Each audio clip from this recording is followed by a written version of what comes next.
दी मांग के लाइए शाम नू की खाना है।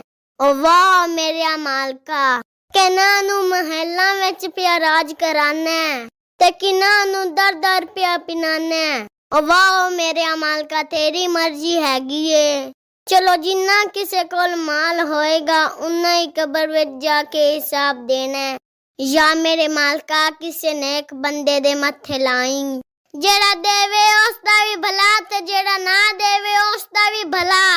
करो बाबा नू हुसन दा दीदार ने ते जावेगा ही बेकार।